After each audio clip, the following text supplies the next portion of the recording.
আসসালামু আলাইকুম ভিউয়ার্স, আশা করি সবাই ভালো আছেন। আজকে একটি জটিল বিষয় নিয়ে আলোচনা করব। এটি একটি অত্যন্ত গুরুত্বপূর্ণ একটি বিষয়। তো এটা দেখেন হচ্ছে আমার এই দুইটা হচ্ছে লেয়ার আছে, এখানে স্ট্রোক আছে। তো এটা হচ্ছে আমি কোনোভাবেই দুটো একসাথে করতে পারতেছি না। আমার হচ্ছে যে ডিজাইনটার মাঝখানে কিছু একটা অংশ গ্যাপ রয়ে যাচ্ছে। দেখেন এটা হচ্ছে আমি শত চেষ্টা করেও এটা একসাথে হচ্ছে না। এটা হচ্ছে ম্যাগনেটের মতন।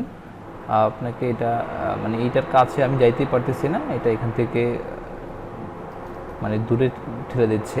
তো এটা হচ্ছে আমি, তো এই সমস্যাটা হচ্ছে যাদের যাদের যারা যারা ফেস করতেছেন, তো এটা হচ্ছে কীভাবে সমাধান করবেন আমি এই বিষয় নিয়ে আলোচনা করব। দেখেন এটা হচ্ছে আপনি এটা সমস্যাটা সমাধান করার জন্য হচ্ছে আপনি এখান থেকে যাবেন হচ্ছে ভিউতে গিয়ে snap to pixel, snap to point, snap to grip, এই তিনটা অপশন দেখেন। আপনি দেখেন ভিউতে গিয়ে আপনার এই তিনটা অপশন এখানে টিক মার্ক দেওয়া আছে কি না।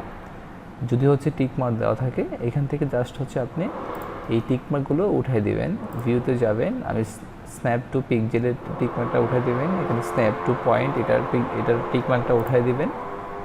ভিউতে আবার যাবেন, ভিউতে গিয়ে স্ন্যাপ টু গ্রিপ এটার টিক মার্কটাও উঠাই দেবেন।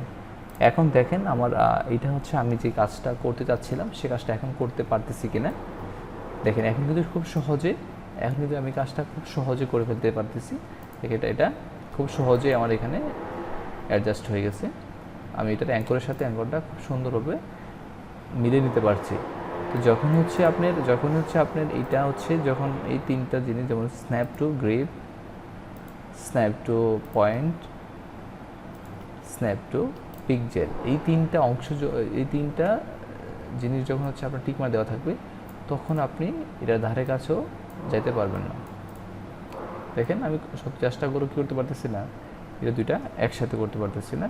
তো হচ্ছে এরকম যদি নেক্সট টাইম যদি এরকম কোনো সমস্যায় পড়েন বা ফেস করেন, তো এখানে হচ্ছে ভিউতে গিয়ে হচ্ছে আপনি snap to pixel, snap to point, snap to grip, এই তিনটা টিক মার্ক হচ্ছে উঠাই দেবেন। উঠাই দিলেই আপনার সমস্যার সমাধান হয়ে যাবে। তো আজকে এই পর্যন্তই, দেখা হচ্ছে পরবর্তী টিউটোরিয়ালে। ততক্ষণ মতো ভালো থাকবেন, সুস্থ থাকবেন। আল্লাহ হাফেজ।